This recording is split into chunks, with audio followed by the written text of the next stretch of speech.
from around the globe, in sold-out arenas and humble churches, from out on the streets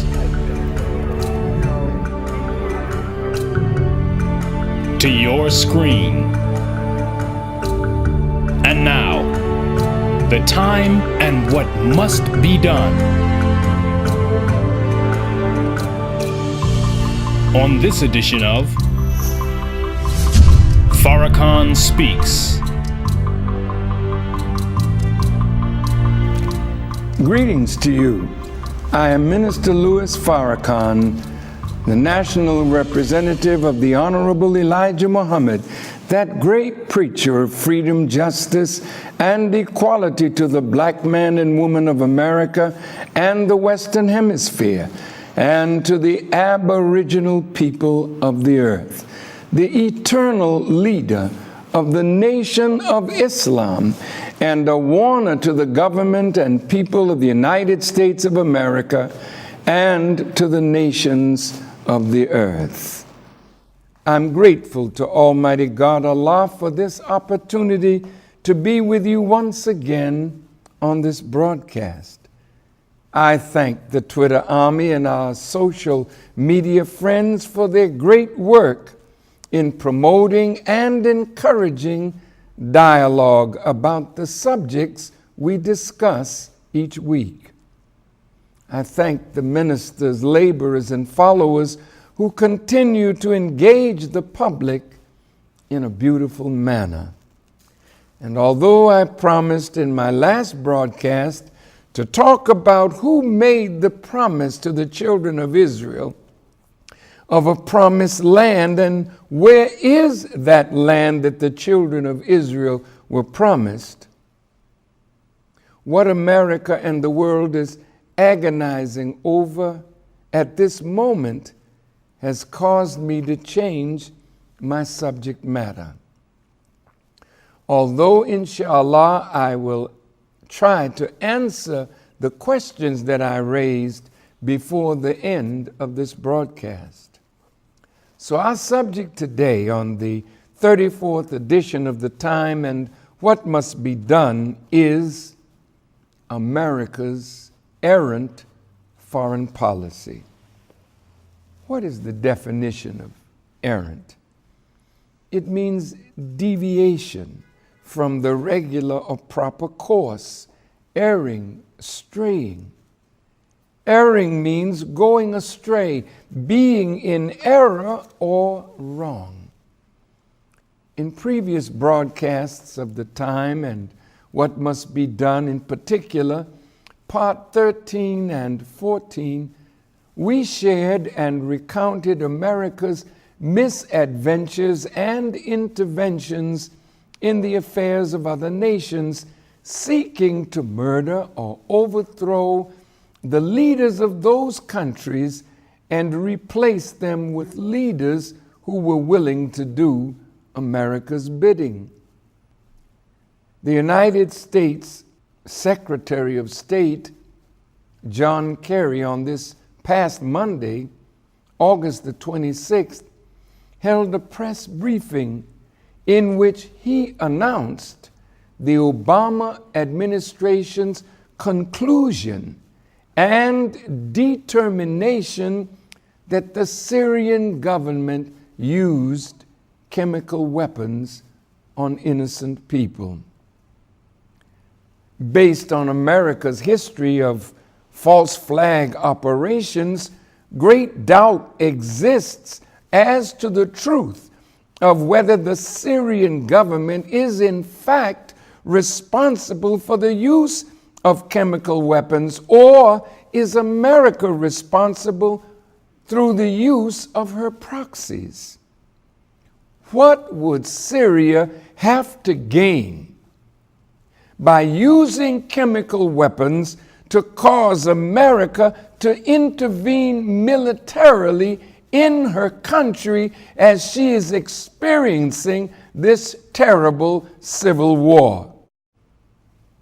I think it is America and Europe that are tired of the Civil War going on so long without definitive results in the favor of the West and Israel.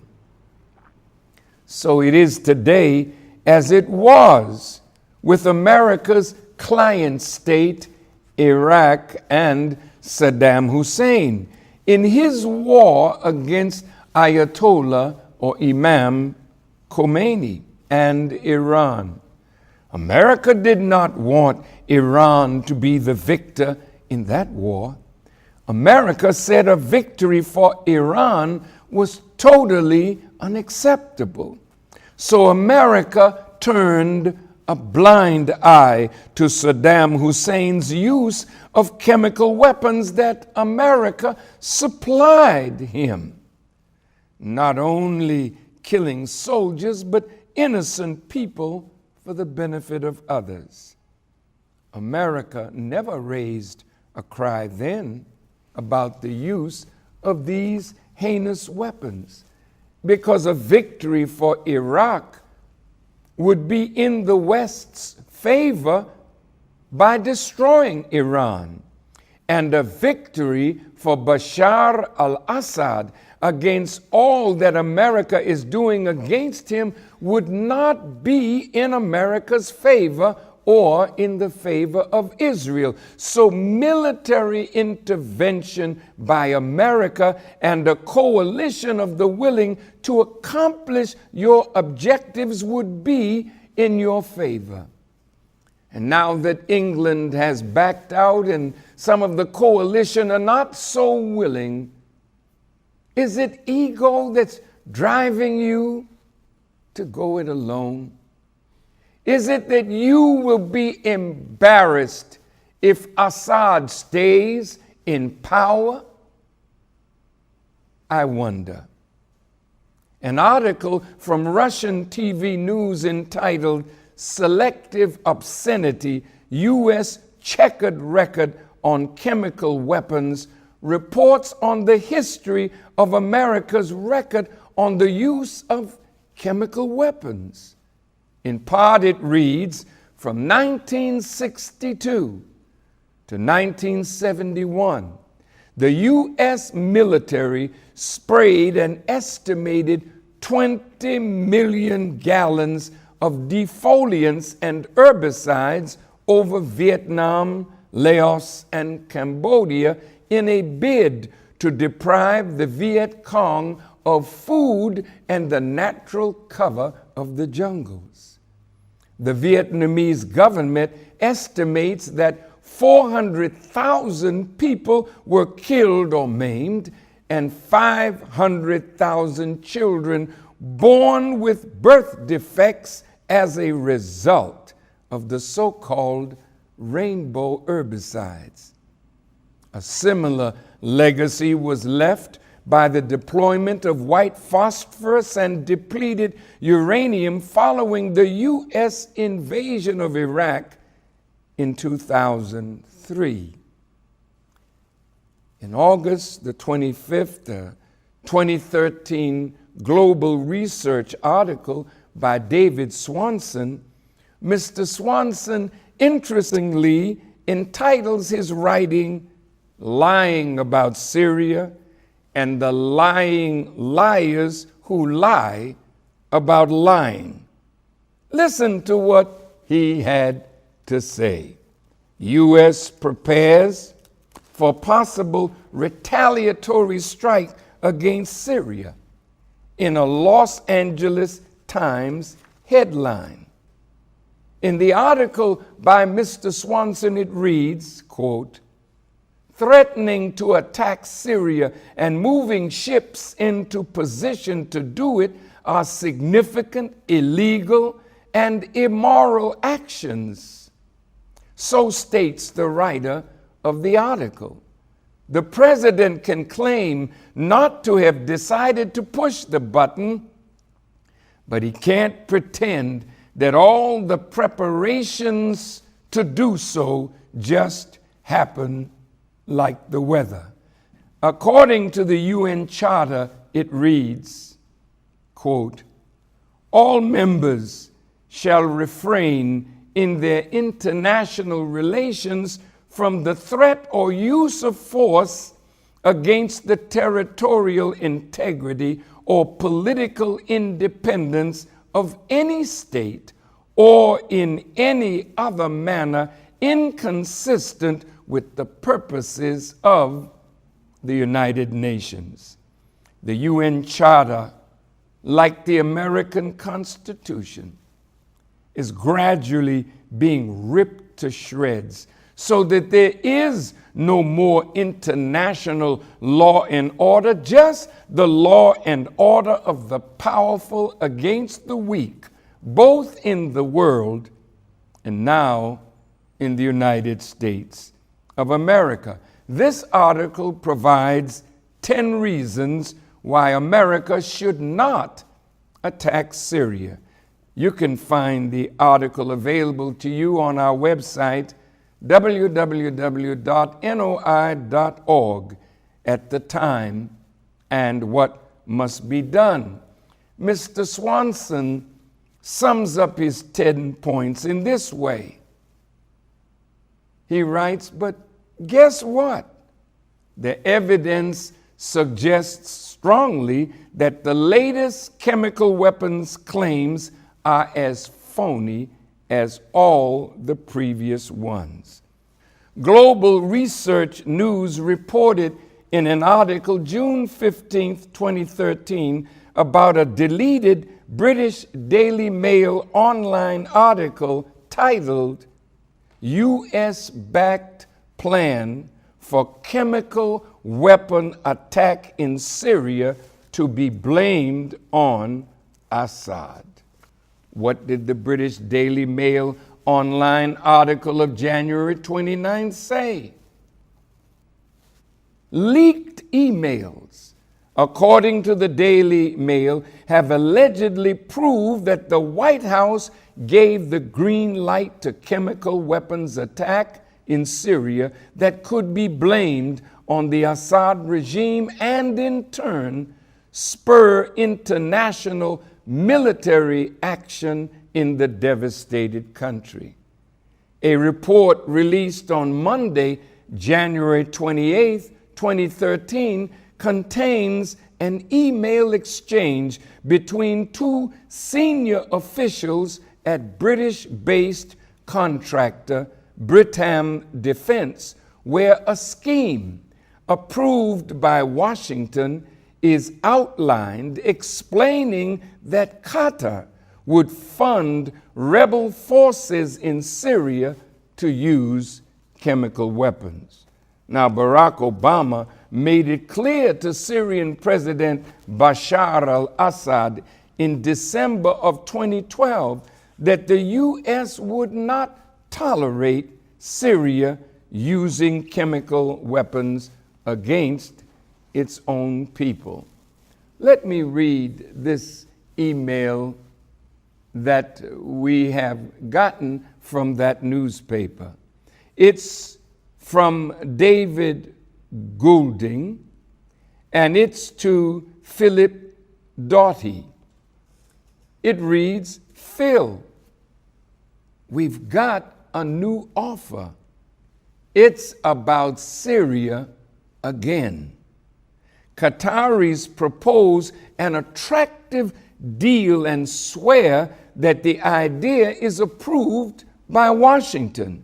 We'll have to deliver a CW, chemical weapon, to Homs, a Soviet origin G shell from Libya, similar to those that Assad should have. They want us to deploy our Ukrainian personnel that should speak Russian and make a video record. Frankly, I don't think it's a good idea, but the sums proposed are enormous. Your opinion? Kind regards, David. The British Daily Mail online article continues, the United States State Department had not returned a request for comment on the alleged emails, to mail online today at the time of publication. As I heard this on the news, it occurred to me when the first report came of the use of chemical weapons that the rebels and the West were losing the war to take Bashar al-Assad out of power and to destroy his regime.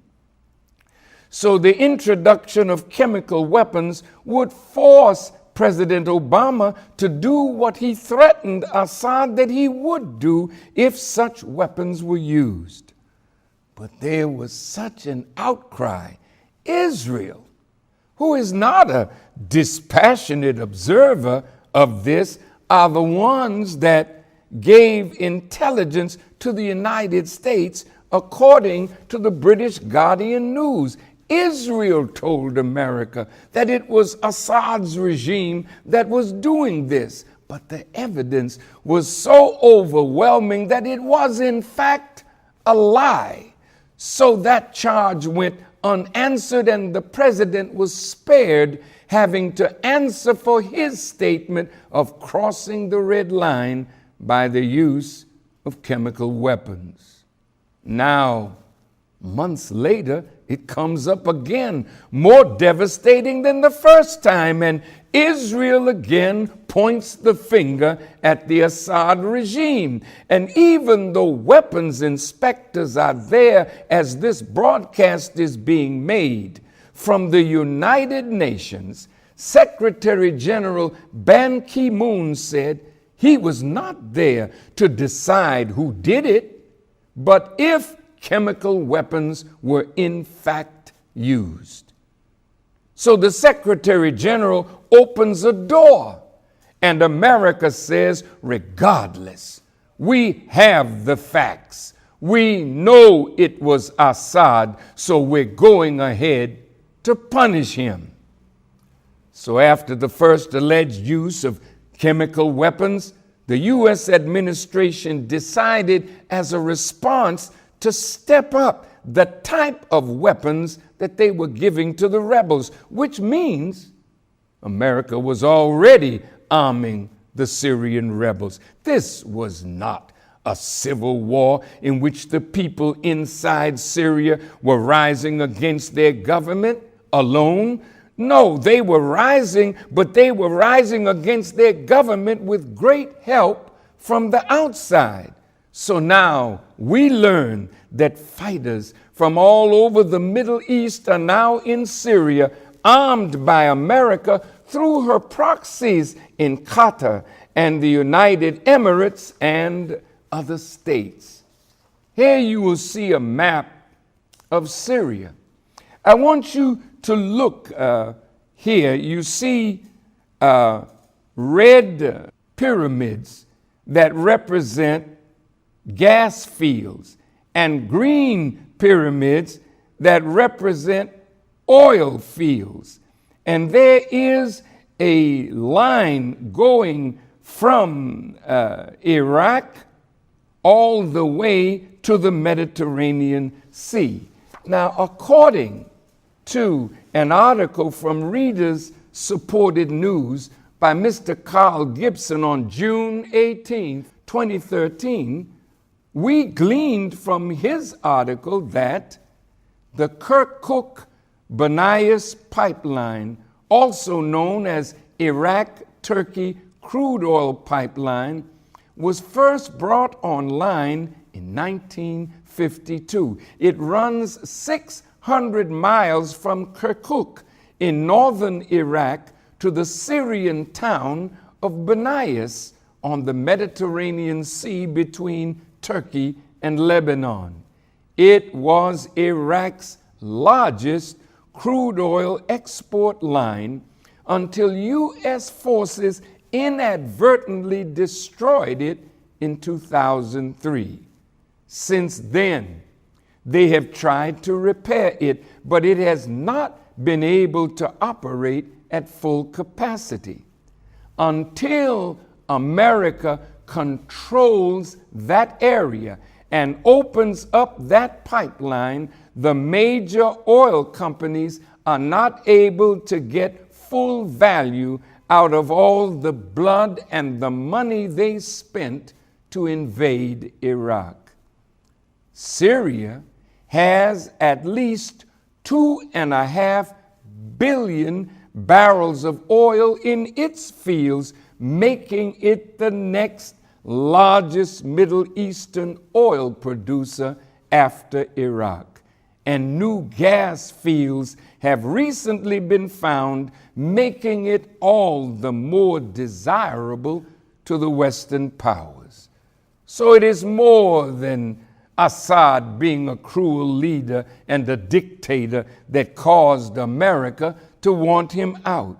In my broadcast on The Lie and the Liar, parts 25 and 26 of The Time and What Must Be Done, these lies and half-truths spread by the Zionist-controlled media are purposely spread to infect the minds of the people and the peoples of the world, that we should think along the lines of the mischief makers and the bloodshedders in furtherance of their wicked objectives. The government of America and its leadership is taking America and the world on a very dangerous course, and I would not be a good student of my teacher, the Honorable Elijah Muhammad, as a warner from Allah God, and not raise my voice in harmony with his to warn President Obama and this administration, as well as the Congress of the United States, of the danger of the course that America is embarking on. As we pointed out in a former broadcast, according to General Wesley Clark, he said that 10 years before 9/11, Paul Wolfowitz, the neoconservative architect of Bush's war on Iraq, told General Clark of their plans to clean out the Middle East and take over those Muslim regimes. Just days after 9/11, General Wesley Clark said he was shown a Pentagon memo that describes how the neoconservatives in and out of government planned to take out 7 countries in 5 years, starting with Iraq, and then Syria, Lebanon, Libya, Somalia, Sudan, and lastly, Iran. 5 years and 7 countries. This was being planned to ensure that the control of the riches of that area would always be available to America and her allies. It has been revealed by journalist and historian F. William Engdahl that the ultimate goal of the United States is to take the resources of Africa and the Middle East under military control in order to block economic growth in China and Russia, thus taking the whole of Eurasia under control. Blocking another country's ability for economic growth is an act of war.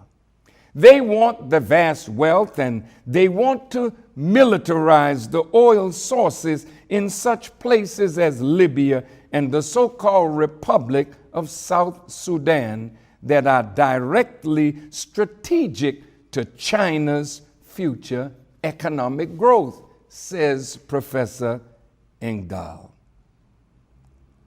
This is all about controlling Eurasia, something Zbigniew Brzezinski talked about back in 1997 in his famous book, The Grand Chessboard, American Primacy and its geostrategic imperatives. The results are already there.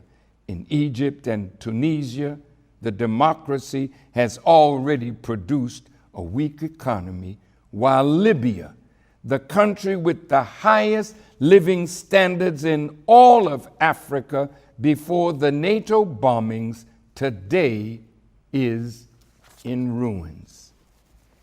He goes on in his article, the AFRICOM, the Pentagon's Africa Command, is coordinating the scene. Mr. Engdahl says, mentioning that, interestingly enough, AFRICOM was created just after 2006, China's Africa diplomacy, when 40 heads of African nations were invited to Beijing and enormous deals were signed on oil exploration, building hospitals and infrastructure. Anything the IMF did not do in Africa over the last 30 years. For the gods of money, of Wall Street, the only chance of survival and keeping the dollar now is finding new areas of loot. The Arab Spring is directed at grabbing and privatizing the vast wealth of the Arab world. Engdahl warns that the United States is building more and more bases around the world, like 17 new, mostly Air Force bases in Afghanistan, to be ready for the new war with China and probably Russia. The so-called Arab Spring didn't start in the Muslim world, but from plans in the United States of America to take over the Middle East and its natural resources for the Western world. But this Arab Spring is not going the way they originally intended, and it's creating more hatred of America and her foreign policies. America, even though you plan well, there's another planner over and above your plans that is the best of planners, and your plans under his plan is causing you to fulfill the scripture that says you will lay a trap and get caught in it, and you will dig a ditch for others, but you will fall in it yourself. This shows that America doesn't really care about democracy. If that democracy brings into power people that she does not want, that will not be amenable to her foreign policy objectives and her national interest. As a result of such planning based on warmongering, the CIA, the NSA, and the government of the United States of America would engage covertly in creating and exploiting differences that naturally exist in all nations, and put money behind these differences that would one day explode into possible civil war, fratricidal conflict, death and destruction, based on the lies of the mischief making of this mischief maker and universal bloodshedder. Every time there has been a so-called democratic election in the Muslim world that brought so-called Islamists into political power, America worked to destroy that democratically elected government, which shows America's not interested in a democratically elected government that produces a government that she's not in control of and cannot have free access to the natural resources of that nation. For instance, Hugo Chavez is not a Muslim. He was socialist in orientation, a man coming from the masses of the people of Venezuela. His ideas were not in harmony with America's foreign policy objectives for Venezuela, as well as Central and South America. His influence with the oil money that he had as the 8th largest exporter of oil in the world, with the largest oil reserves on the planet, would give him the power to influence the political and social dynamic and direction of Central and South America. So in the eyes of America, he had to be overthrown, although he was democratically elected. Under George W. Bush, after Hugo Chavez had won a democratic election, forces were set in motion among those who felt threatened by his economic policies, and he was overthrown. Condoleezza Rice, our then Secretary of State, applauded his overthrow, but within days he was put back into power by the rising of the mass poor of Venezuela. America's foreign policy objectives were the same in Algeria, Tunisia, in Iraq, in Afghanistan, in Pakistan. Everywhere America felt they needed regime change, they already hand-picked persons that they felt would be amenable to America's foreign policies and objectives surrounding their natural resources.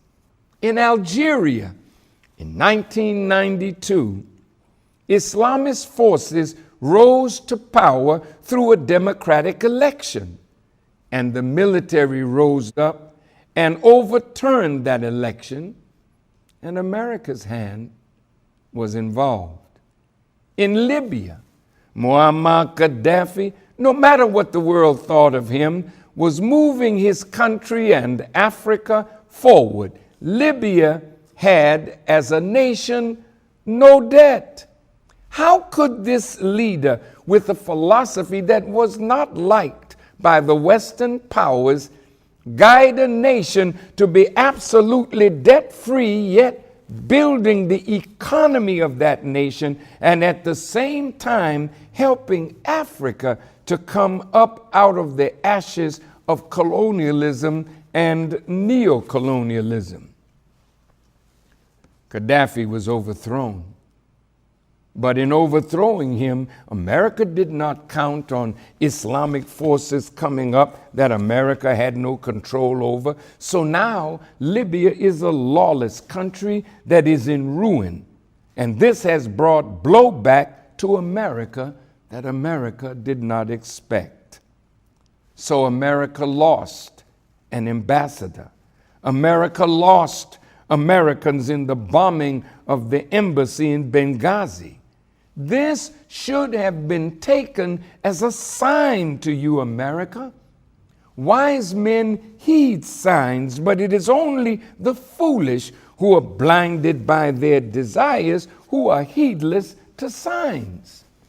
That was a sign of what America and Europe can expect with its meddling in the internal affairs of the Middle East, Africa, and other nations of the world. Let's take a look at Egypt. In Egypt, the desired results from these maniacal actions that are going on as we speak are proving every day to be more and more uncontrolled, and consternation is ever increasing, which will lead to more and more errors. America thought Mubarak would be there for as long as the military were able to keep him in power. But an uprising came and Mubarak was overthrown. Then you had your people, America, that you wanted after Mubarak, so that your political and economic control over Egypt would remain. But a democratic election was held. And out of that, your shock and awe was that the Muslim Brotherhood came to political power not with a gun, but on the basis of a popular election by the people. But the moment President Morsi of the Muslim Brotherhood was elected, the army seized power from him, that he would be a naked president. Under America's tutelage, the army acted with America's backing, that Morsi would be in office with no power to execute good on behalf of the Egyptian people from his mind and from his heart. Morsi was sworn in on the 30th of June, 2012, as Egypt's first democratically elected president. But before President Morsi took the oath of office as the first democratically elected president of Egypt, the Supreme Council of Armed Forces, who were in power after Mubarak's ouster, amended the Constitution of Egypt, restricting the newly elected president's powers. Well, Mr. Morsi had to get back his constitutional powers, so when Morsi took back the powers of the presidency, the Constituent Assembly drafted a new constitution that was put to a popular vote, and the people of Egypt supported that constitution democratically. President Morsi had parliamentary elections, and there he won again in a democratic process. But America didn't applaud it. America, being upset with the direction and fearing what that direction might lead to, engaged forces in Egypt that tapped into the dissatisfaction that naturally exists in every nation to create more dissatisfaction, putting tens of thousands of people in the streets against President Morsi. So again, the army was encouraged to perform a coup. America now is trying to tip through the tulips by not calling it a coup, while Senator John McCain went over to Egypt and inadvertently said it was a coup. Well, if it was a coup, then you're going to have to skip around your law that says you should not give aid to those who are involved in a coup. So look at how you stretch the English language to not call it a coup, even though that's exactly what it was. And it was a coup of America's and the Western world's and Israel's making. So now it's a very confused scene in Egypt. Members of the Muslim Brotherhood are not lying down because they were robbed of their democratically attained position of power with America's help and with Europe's help. And they know it. So the hatred of America is building in Egypt, and they see the hand of Israel over all of it. In Turkey, when Necmettin Erbakan became prime minister, being an Islamist, he was moving Turkey more toward the Islamic world than toward NATO and Europe. He was democratically elected by the people, of Turkey, but militarily overthrown. Recep Tayyip Erdogan, the current prime minister of Turkey, was a member of Erbakan's party and one of his supporters. So Egypt now, and its condition, is threatening to embroil the whole Arab and Muslim world. And the ousted former President Mubarak has been freed at a time when there is so much confusion in Egypt. Mohammed al-Baradei, who served as director of the International Atomic Energy Agency, a good man, but your man. But he was not your man to the degree that he would remain as vice president and see the people who were democratically elected being slaughtered by the military with American weapons. So he resigned, and the confusion continues to mount. In the meantime, you want Bashar al-Assad out. What did he do to you? Nothing. What did he do? He was a friend of Russia, but not necessarily yours. He would work with you, America, if you respected the sovereignty of his country. So you wanted Assad gone. Evidently, he's been a thorn in your side. Israel bombed him twice recently, and Israel bombed Iraq first, and their nuclear facility, because Israel does not want any Arab nation to have nuclear power. After Iraq had developed, with the help of the French, a nuclear facility, Israel bombed and destroyed it. Where was the outcry? Did America say, Israel, you were wrong for doing that? No. Israel is your companion in wickedness. So you both are headed downward into the bottomless pit of hell. You expected Assad to be gone, but he's still there.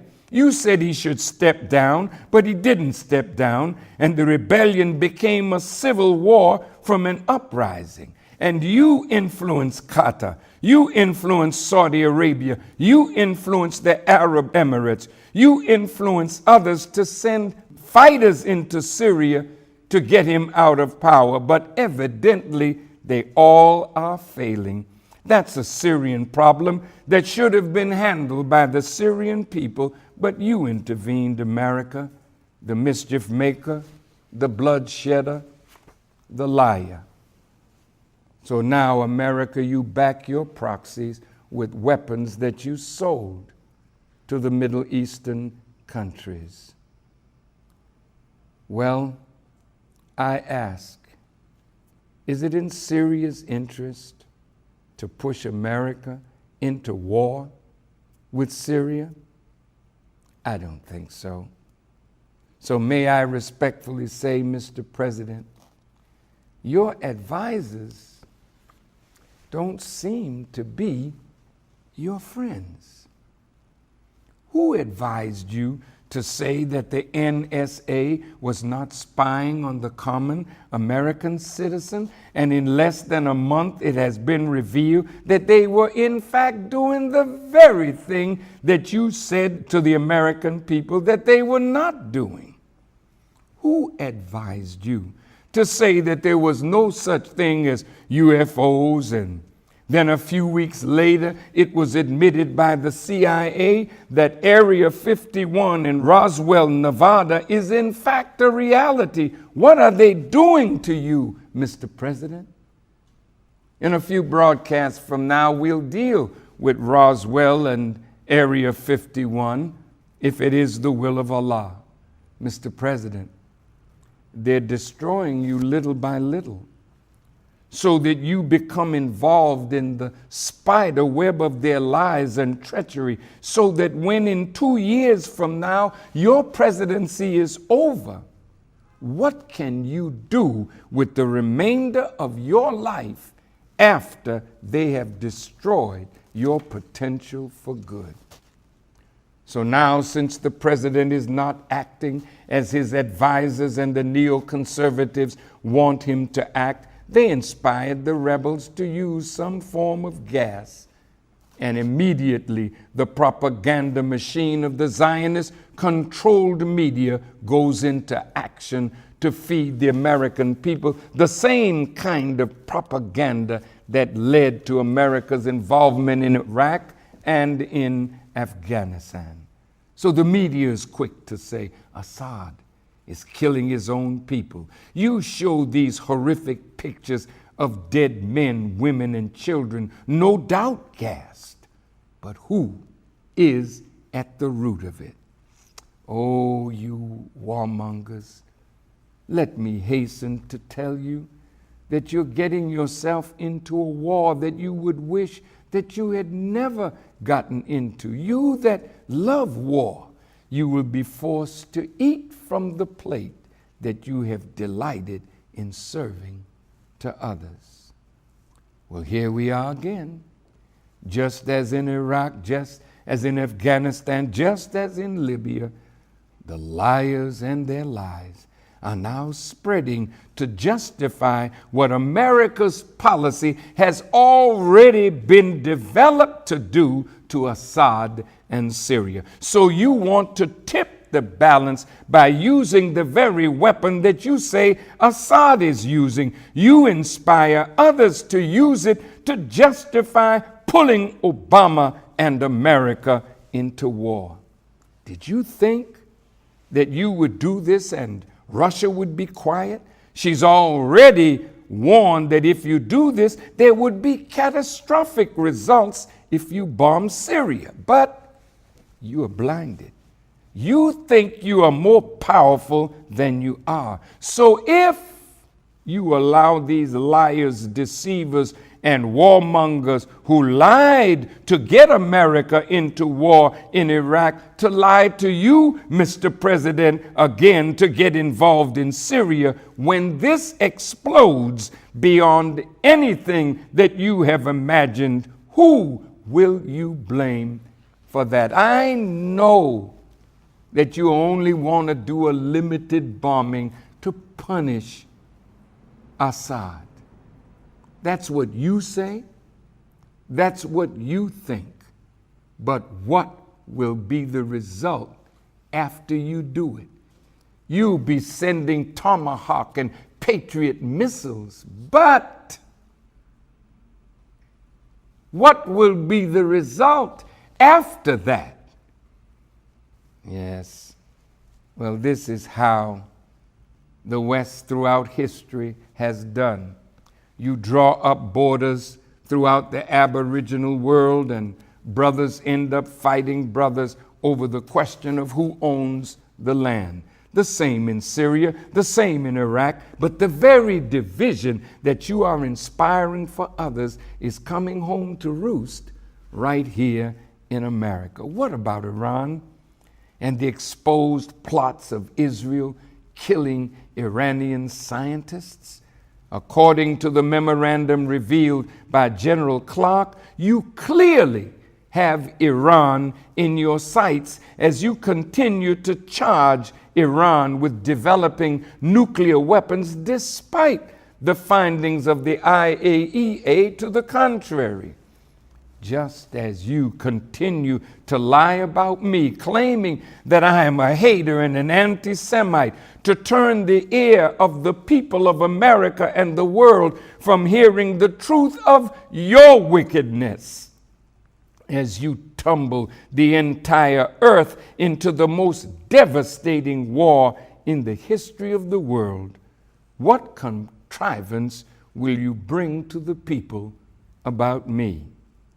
I am a warner to you, and I am pleading with President Obama, please don't let them misguide you with their false information that they feed you to make you a pawn of their wicked ideas for domination of that part of the world. America is divided over this. The military leaders are divided over this, and the Congress is divided over how this situation should be handled.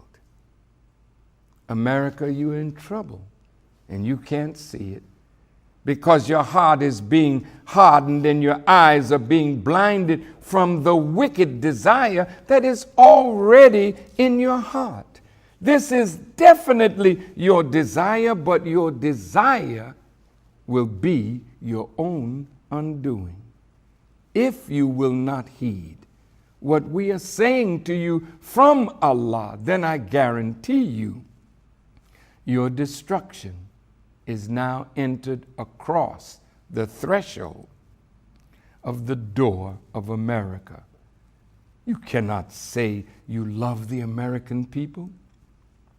You cannot stand up and say to the American people who love this country and the patriotic members of the armed forces of America that would give their lives to defend democracy and freedom. You cannot stand up and say that this war that you are entering into is for democracy when you've destroyed democracy whenever an election elected somebody that would be against your errant foreign policy objectives and your national interests. You can't say you love the armed forces, the soldiers and sailors of America. Go and look at them with their limbs blown off. Look at the deformed babies from being irradiated from the weapons of war that you have dropped in areas where you have our soldiers trying to serve. Go and look at your soldiers who are coming home to you and cannot fit back into American society, committing suicide at an alarming rate, their wives and their children not being able to recognize them anymore from the horror of their wars. Did you tell the American people why Major Dr. Nidal Malik Hassan, a doctor of psychiatry, killed 14 Americans at Fort Hood? Did you ask and try to find out why he flipped? He now wants to die, but what was he listening to from our returning soldiers? Was he listening to how they raped Muslim women and killed women and children? Pictures which our government has but refuses to release to the American people so that they may see what war does to the minds of soldiers who are trained to kill. Was Major Dr. Nidal Hassan trying to give them some kind of rationale that would give them mental stability and balance, and couldn't take hearing any more of their confessions of what they did, and decided to kill those who were being sent to kill Muslims? Oh, the scriptures have already recorded that in the hearts of the leaders is a disease, and Allah increased the disease because they lie, and he leaves them alone in their inordinacy, blindly wandering on. In the Holy Quran, chapter 6, the 110th verse, and we turn their hearts and their sights, even as they did not believe in it the first time, and we leave them in their inordinacy, blindly wandering on.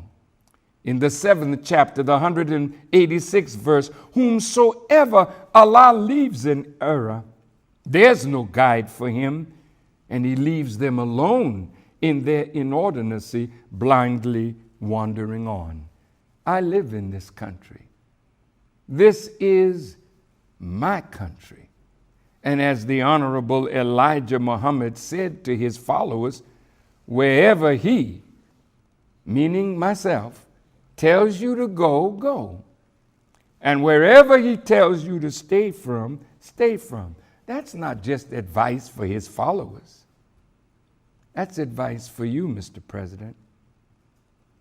I'm asking you to stay away from that war that you are treading heavily into. But I believe you're already determined to do it. So the consequences of your rejection is blindness, and you are wandering on, failing to come under the orders of Allah's divine guidance and instruction. Let's look in the Bible for a moment. In the 3rd chapter of Joel, the 2nd verse, it reads, I will also gather all nations and will bring them down into the valley of Jehoshaphat, and will plead with them there for my people and for my heritage Israel, whom they have scattered among the nations and parted my land. Then in the 9th verse of that same chapter, Joel says, proclaim ye this among the Gentiles. Prepare war. Wake up the mighty men.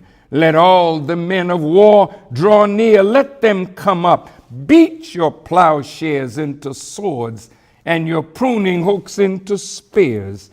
And let the weak say, I am strong.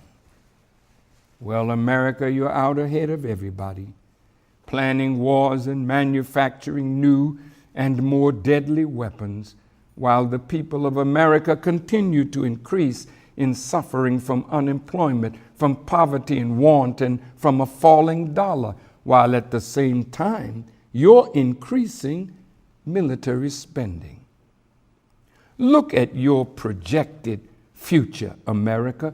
Look at this chart that shows that 57% of the proposed discretionary spending for your budget of 2014 is for the military, while only 6% is earmarked for education and only 1% is earmarked for food and agriculture. Is that why here in Chicago and all over the country, schools are closing and only the military or jail is the hope for our youth? A warning to our world of Islam. I know my time has come to an end, but I am extending the time a few more minutes that I might finish this timely subject.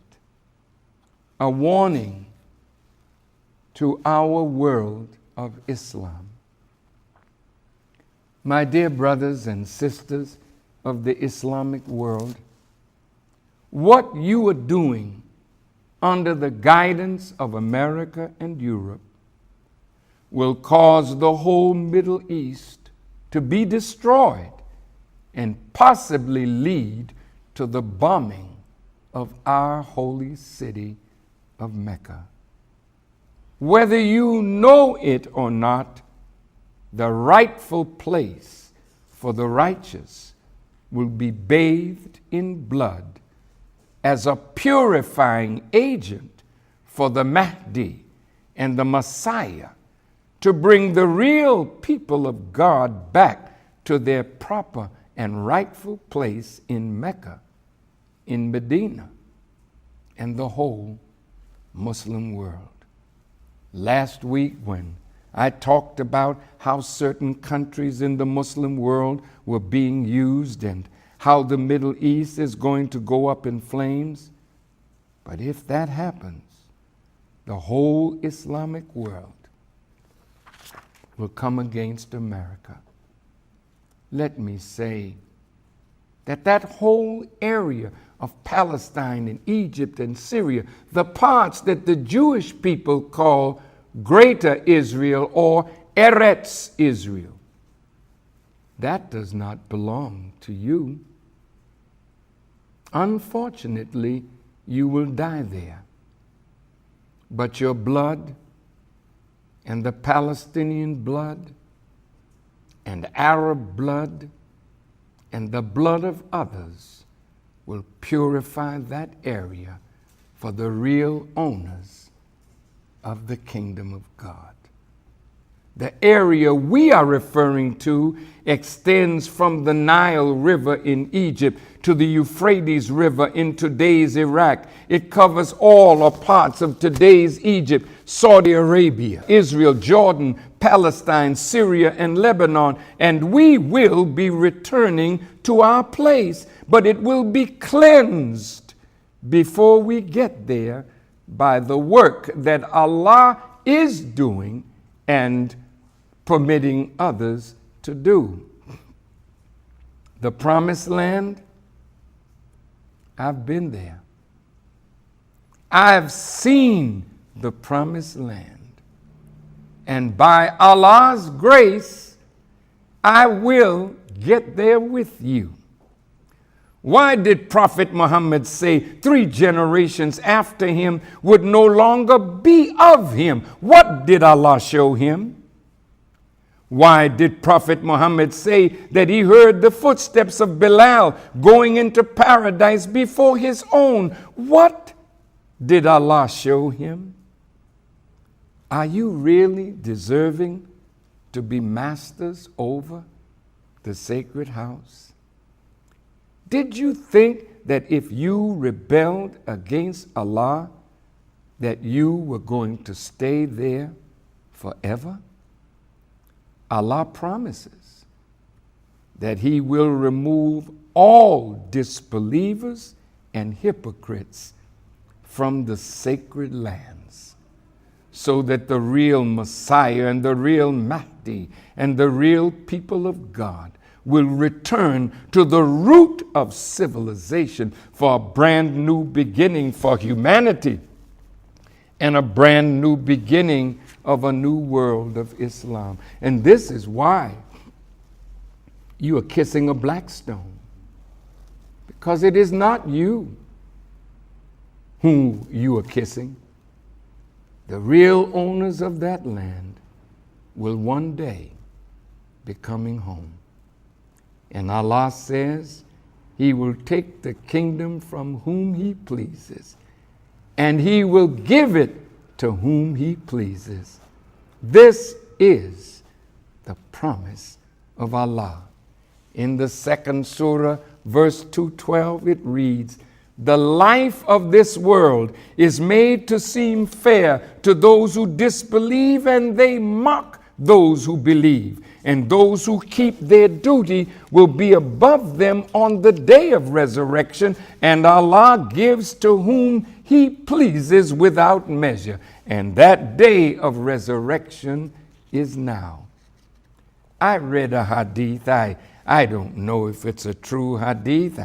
I know it's not considered a hadith Qudsi, but it struck me while I was in Arabia when I read it. It said, quote, "One day a Negro will come at the head of 10,000, and he will destroy the Kaaba." I asked myself, why would anyone destroy this most ancient of houses of worship for the one true God?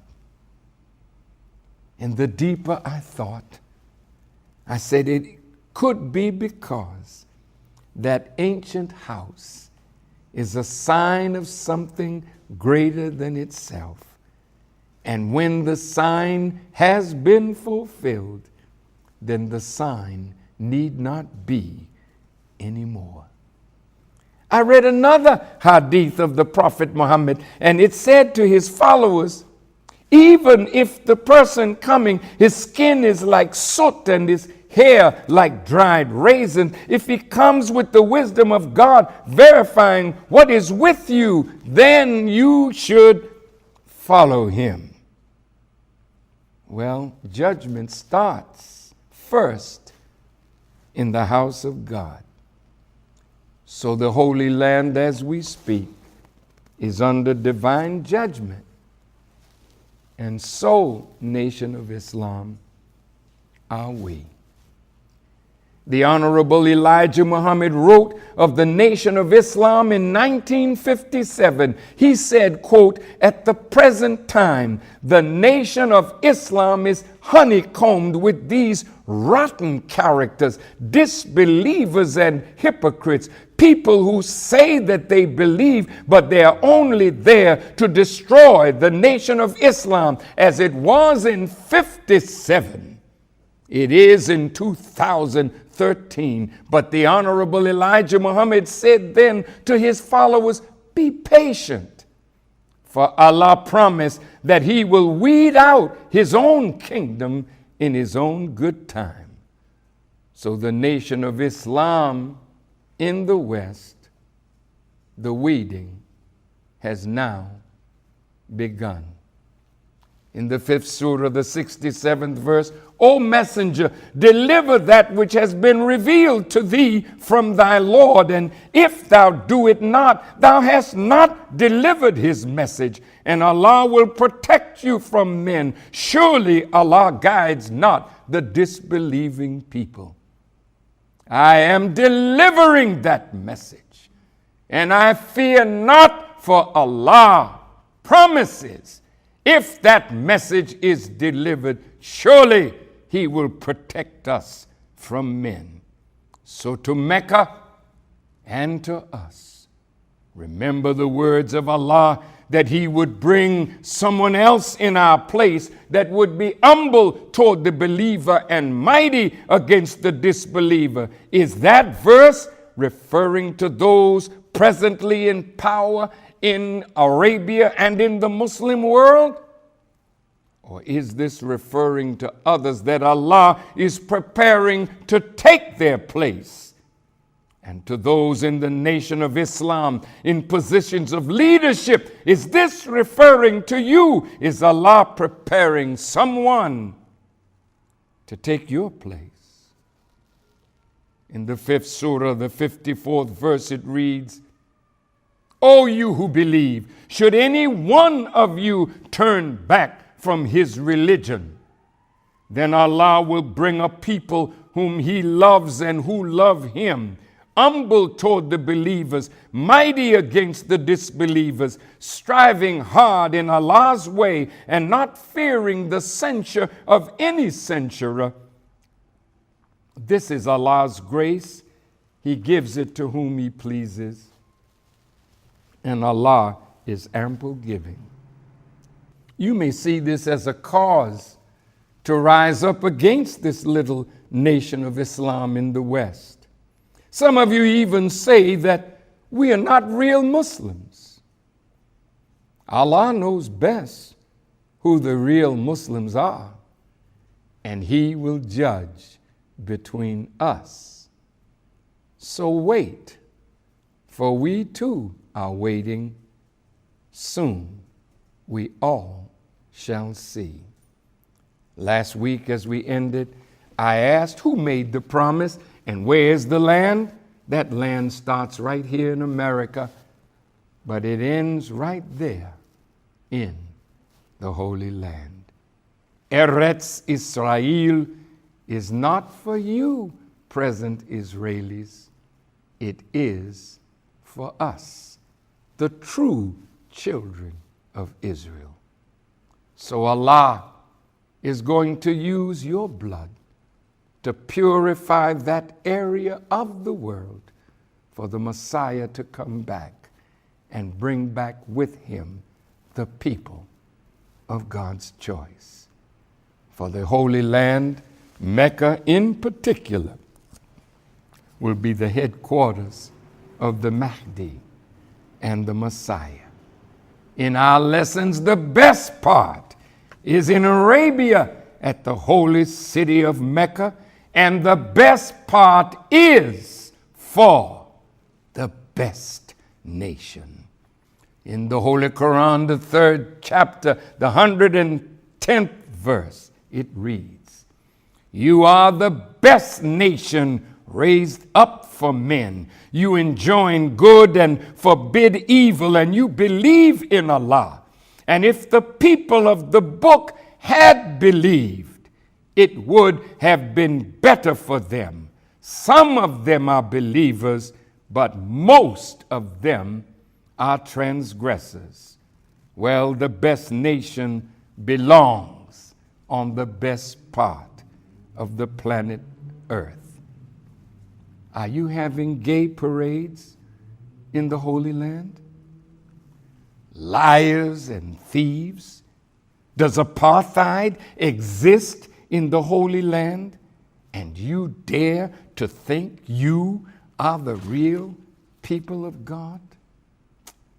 So, my dear President Obama, I warn you in the name of Allah,